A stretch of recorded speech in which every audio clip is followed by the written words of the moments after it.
안녕하세요. 김주검의 경제부동산입니다. 구독, 좋아요 부탁드립니다. 한국 집값 싹 물갈이, 서울 집값 이상 신호 떴다. 일부 전문가들은 한국 집값이 사상 최대의 거품 붕괴를 맞이할 것이며 그로 인해서 어마어마한 물갈이가 시작될 것이라고 주장합니다. 그 근거로 해외 경제 위기, 국내 불안, 일본식 장기 하락을 들고 있습니다.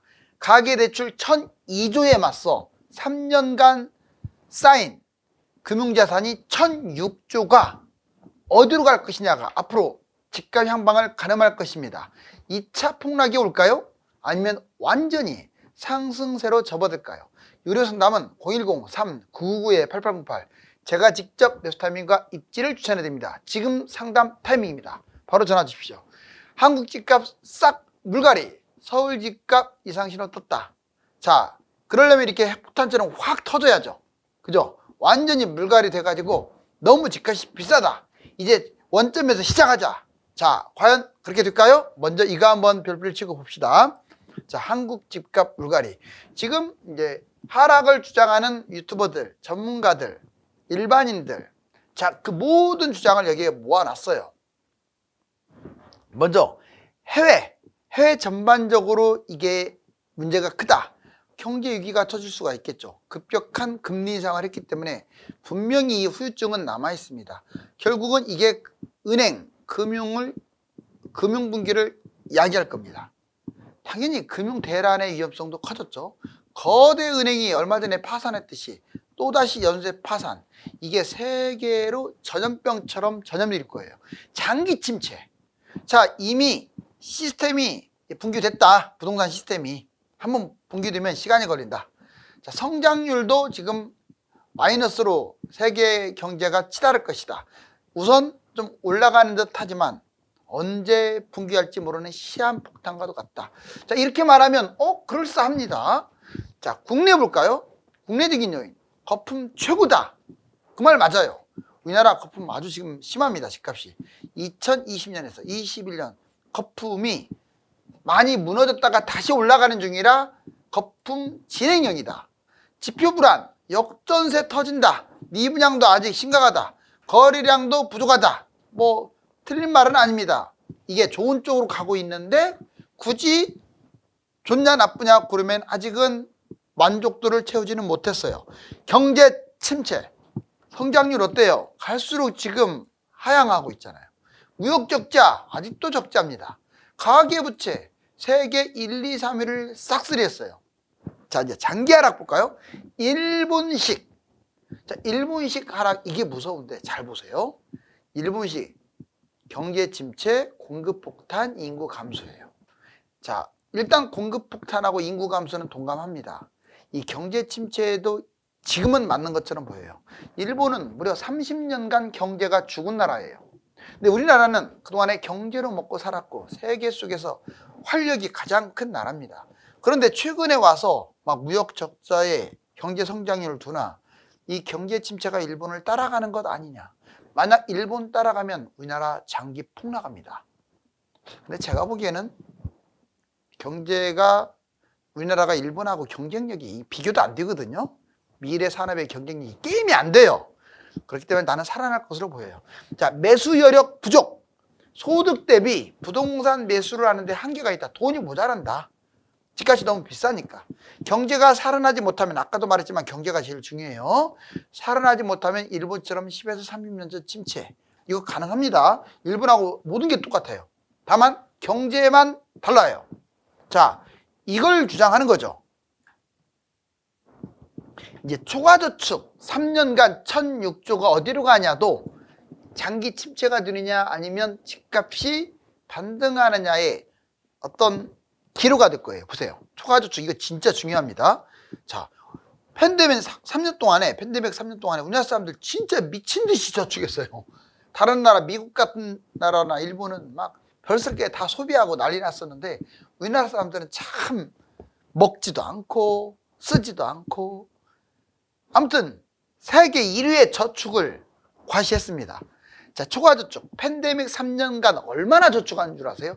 금융자산이 1,006조. 가계 빚만큼 늘어났어요. 대단하죠? 자, 초과저축 100조. 이제 초과 저축량이라고 또 있습니다. 자, 금융자산은 1006조가 늘어났고 초과 저축 양은 100조나 무려 늘어났는데 소비라든가 부채 상환을 아직 안 하고 있어요. 빚이 많을 텐데 저금은 따로 하고요.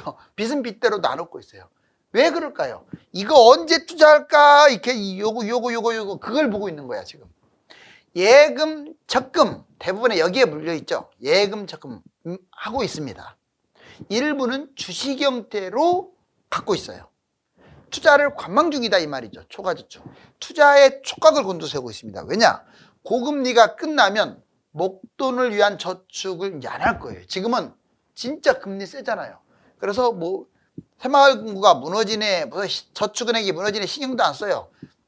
그냥 금리 많이 주는 곳으로 몰빵 왜? 안 무너지니까. 지금 무진장이 저금했어요. 그런데 이게 이제 얼마 안 갈 것 같은데 제가 보기에는 올 연말 내년 초면 확 떨어질 것 같은데 금리가. 지금은 시장금리가 약간 올라갔는데 아마 거의 이제 금리 뚝뚝 떨어지면 누가 저축하겠어요? 이제 투자하려고 하겠죠. 고금리 끝나면 목돈을 위한 저축을 안 합니다.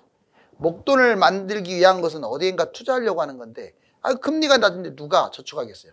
빚 갚지 않고 또 빚을 갚아야 하는 게 맞는데 빚 갚지 않고 부동산에 투자할 가능성이 아주 커요. 금리나 시점에 빠르면 연말 아니면 내년. 이거 진짜 중요한 말이에요. 이 무려 1006조입니다. 초과저축 액수도 100조고 이 돈이 어디로 가겠어요? 자, 부동산 투자 본격화되면 2020년 말 또 한 번 폭등할 수도 있어요. 저는 폭등이 올 것 같지는 않은데 이 돈들이 이쪽으로 쏠리면 솔직히 우리나라 사람들 금융 쪽으로는 잘 안 쏠려요. 그러니까 주식하면 망한다는 걸 알기 때문에 주식은 잘 안 한다고요. 그럼 부동산을 투자할 텐데 당연히 쏠려버리면 뛸 수밖에 없겠죠.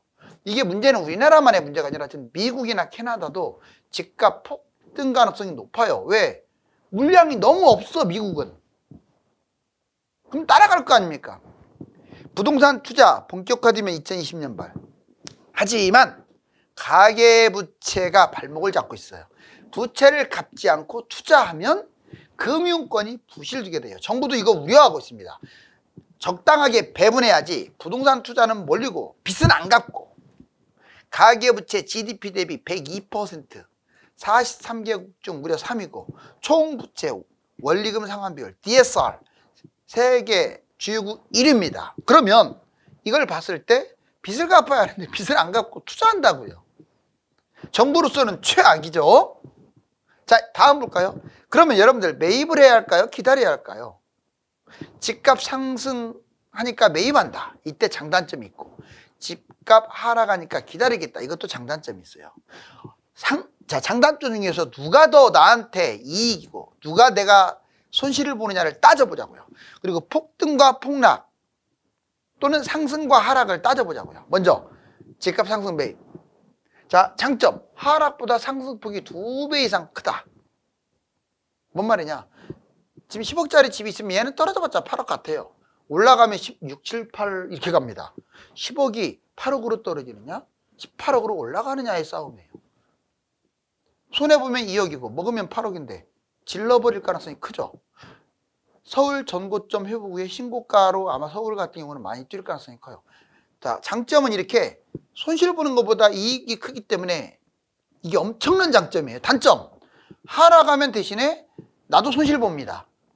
그리고 더 좋은 곳을 놓쳐. 지금 원하는 지역에 들어갈 수가 없다 이거죠. 자, 내가 투자를 해버렸기 때문에 하락을 하면 더 좋은 곳 갈 수 있는 걸 놓친다. 대신 장점은 그 손실보다 이익이 훨씬 크다. 자, 집값을 기다려라.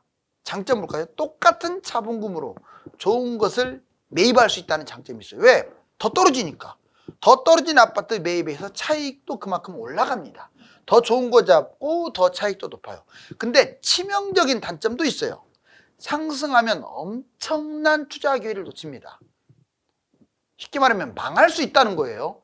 10억이 떨어지면 2억이지만 올라가면 18억이라는 말을 생각해 볼 필요가 있어요. 화폐 가치도 꾸준히 떨어지고 집값 상승으로 타격이 엄청나게 커요. 즉 집을 샀을 때 데미지보다 집을 안 사고 지켜봤을 때 그 손실이 훨씬 크다. 자, 폭등과 폭락, 폭등. 하락 기간이 짧고 하락폭이 적어서 내가 보기에는 폭등할 것 같진 않아요, 이번에는. 폭락, 경제 위기가 와야 무조건 폭락합니다. 가능성 없어요. 상승, 지금 흐름상 2, 3년 꾸준하게 상승할 가능성이 커요.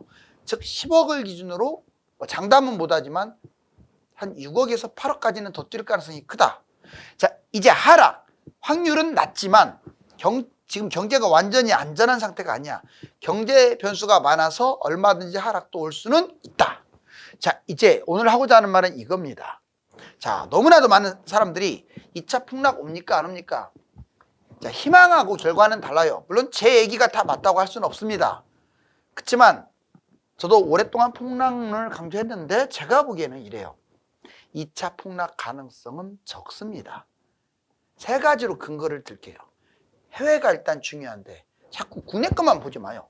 해외가 중요한데 해외 요인이 집값 상승 쪽으로 가고 있어요.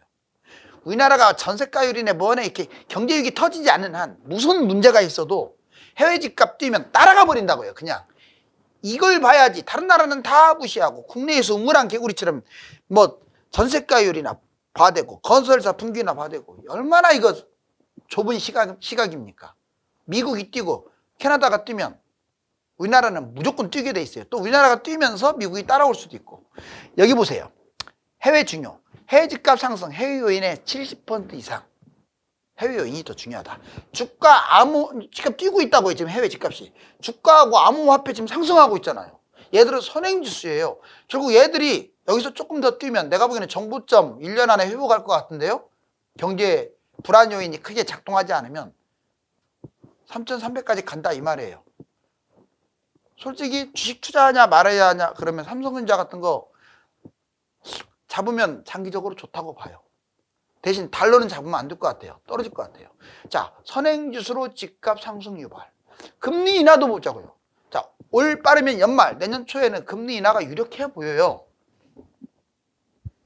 왜? 미국이 이제 마지막 금리인데 사실상 어떤 식으로 가든지 간에 결국 인하 쪽으로 가는데 당연히 전 세계 흐름이 이러니까 신흥국가도 이러니까 뛸 수밖에 없죠. 지표가 호전되고 있지 지표가 나쁜 게 아니에요. 자, 이거 보세요. 거래량, 미분양, 매매심리, 전세가율 이걸 들먹거리면서 뭐 아직도 지금 해석하기 다릅니다고 그러는데 그렇지 않습니다. 거래량 지금 서울 이번 달에 4,000건이에요. 500건에서 4,000건 올라왔고 평균이 6,000건인데 지금 이렇게 바닥 시작 단계에서 4,000건은 진짜 많은 거예요. 다만 차별화 때문에 지방하고 경기도는 좀 줄어들고 있어요. 거래량이. 자, 미분양도 줄고 있는 거 알고 수도권은 거의 없어요. 미분양 거의 지방이지. 매매 심리 지수는 이미 많이 올라왔어요. 100이 넘어갔습니다. 전세가율 지금 바닥치고 회복 중이에요. 최악이 아니라 이 말이에요. 이거 상승 중이란 말 다 감추고 얘들 문제들 때문에 집값 폭락한다 이렇게 주장하잖아요. 폭락론자들이. 시세 실거래 지금 잘 보세요. 9주 연속 상승 맞습니다. 상승세에 이미 완전히 진입했다 이 말이에요. 근데 뭐 아직도 이거 인정 안 하고 이제 새로운 말을 만들었지. 2차 하락이라고. 저도 2차 하락을 말했지만 이때 한 게 아니에요. 1월, 2월, 3월 달에 말한 거지. 그때 막 조금씩 반등할 때. 지금은 이미 2차 하락을 논하기에는 근거가 없어요. 하락할 근거가 없다고. 사이클상 하락할 것이다. 자, V자 반등 이미 진입을 했고 상승 추세인데 무슨 뭐 사이클이 다른 나라 뛰는데 우리나라만 쭉 내려가겠어요. 근거가 없습니다. 2차 폭락은. 국내의 지표 2, 3년간 압도적 상승 이력. 제가 압도적이란 말을 했어요. 폭등한다는 게 아니라 지금 압도적으로 올라갈 가능성이 커요. 하락론 근거. 사이클에 지나치게 의존해요. 사이클은 허무한 겁니다. 허무한 거. 기간도 다르고. 다른 나라하고 연동해요. 사이클은. 우리나라만 독단적으로 움직이지 않아요. 다른 나라가 지금 뛰고 있는데 뭔 놈의 사이클이 하락이에요. 부분하고 특수성을 너무 강조해요. 전체를 보지 못하고 숲과 나무를 보고 중요도를 이렇게 순서대로 나눠야 하는데 폭락론자들은 너무 경제론에 쩔어가지고 폭락론자의 특징이요. 경제 위기만 터진다 맨날 그런 주의자들이에요. 특히 경제학자들. 그 말 들으면 안 돼요. 부동산 전문가들의 의견을 들어야지 왜 아무것도 모르는 부동산 아파트 이름도 모르는 경제 전문가들 의견을 들어가지고 그럽니까? 여기 보면 거품 동계, 장기 하락 이건 어느 정도 일리는 있어요. 왜?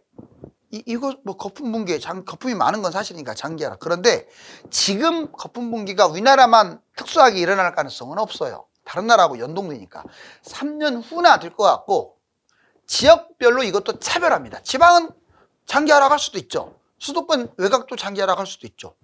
자, 이제 여기 보시면 내 집 마련은 결론적으로 무조건 해야 한다라고 못을 받고 싶어요. 36년 통계해 보니까 26번 올라가고 10번 하락. 자, 집 한번 볼까요? 상승이 커요, 하락보다. 상승이 하락보다 훨씬 커서 물가 이상입니다.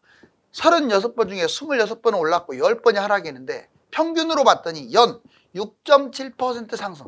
실제로로 연 거의 10억 있으면 거의 2억 정도 뛰었다고 보시면 돼요. 최소 20% 상승을, 이거는 이제 통계로 낸 거니까. 중요, 상승은 평상시에 꾸준히 하게 상승합니다. 그러면 하락을 할 때는 반드시 경제위기가 터져야 돼요. 근데 경제위기 터졌습니까 지금? 아니잖아요. 자, 이번에 자본은 필수. 뭔 말이냐, 자본주의 사회에서 내 집 마련은 필수다 이 말이에요. 내 집이 없이 그냥 폭락장에 현금 갖고 있다가 잡고, 이거는 폭등했을 때 집값이 무너지려고 할 때 그때 얘기죠. 왜? 국제에서 잡으면 손해보니까. 그리고 집값이 일단 얼마가 떨어지든 내려오고 올라갈 때는 반드시 내 집 마련을 해야 돼요. 단기적 타이밍은 중요하긴 하지만 장기적으로 봤을 때 집값은 꾸준히 뛰잖아요. 자, 중요, 자본주의 집값 평생 저축한 것보다 높아요. 여러분들이 땀 흘려서 번 평생 저축한 것보다 이 집값이 훨씬 많이 뛴다고요. 어떨 때는 본인이 평생 모아놓은 연봉보다, 평생 모은 연봉보다 집값이 더 뛰었어요. 이런 상황에서 내 집 마련을 안 한다? 그거는 자본주의에서 망한다는 증거 아닙니까? 차별적 상승도 알아두세요. 인구 감소, 공급 폭탄 등으로 뛸 놈은 뛰고 앞으로 못 갈 놈은 못 간다. 서울과 서울 인접, 광역시 중심에, 광역시도 중심이라고 했어요. 서울 인접하고. 그런 아파트 위주로 보유해라. 자, 중요한 거, 아파트 아닌 비주택, 주택이 아닌 것들 잡지 마세요. 비아파트, 아파트 아닌 것들 잡지 마세요. 나홀로 아파트 잡지 마세요. 외곽은 웬만하면 금지입니다. 이제 초과 저축 현황, 여기 보시면 우리나라 보세요. 와, 시퍼렇게 되게 많네요. 미국 봤더니 확 줄었네요. 자, 그 다음에 한국 파란색이에요. 초과 저축 엄청나게 많죠. 자, 여기 미국은 확 내려왔고, 그 다음에 저소득, 중소득, 고소득 다 우리나라 23년 자 1분기 어때요? 엄청나게 지금 저축 많이 했네요. 그 다음에 주택가격 전망지수 지금 바닥 찍고 1월달 바닥 찍고 올라가고 있어요. 100이에요 100 현재. 잊지 마세요. 가계 초과저축과 가계 대출은 양날의 칼. 뭔 말이냐, 자 지금 100조나 초과저축했고 여기도 보니까 쭉 올라왔다가 이 사이 101조라고 써있죠. 자, 그런데 여기 보시면 가계 대출도 좀 줄어들다가 여기 폭증했어요. 보금자리 대출도 있긴 하지만, 그러니까 뭔 말이냐, 초과저축, 저축도 많이 하고 대출도 많이 받았어요. 이 저축도 많으면서 대출도 많은 사람이 많거든요. 이걸 갚아야 하는데 안 갚고 이렇게 보고 있다고요. 왜? 집값 뛰면 잡으려고요. 서울 아파트 가격 변동률 꾸준하게 지금 가격은, 자 22년에 이제 폭락을 한번 했죠. 그지만 전반적으로 봤을 때 많이 했죠. 자, 저축률은 꾸준하게 올라가고 있습니다. 그 다음 여기 보시면 총 금융자산도 1006조라고 아까 제가 얘기했잖아요. 현금 예금도 늘어났고 주식 펀드도 늘어났습니다. 서울 아파트 가격 변동률 이게 0인데, 자, 이 위쪽이 아래쪽보다 훨씬 많이 뛰었잖아요. 결국은 집값은 반반이 아니에요. 헷갈릴 때는 잡아야 돼요. 왜? 결국 많이 뛰니까. 자, 이렇게 폭락장이 솔직히 나도 한 번은 왔으면 좋겠어요. 한 번은. 너무 지금 거품이 심하니까 좀 싹 물갈이 되게끔. 그런데 지금 타이밍은 아니라는 것을 제가 여러 번 강조합니다.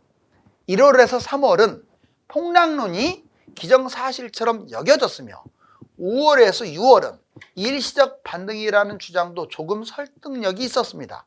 7월 이후 집값은 이미 대세 상승으로 접어들었는데 폭락론에 빠지면 안 됩니다.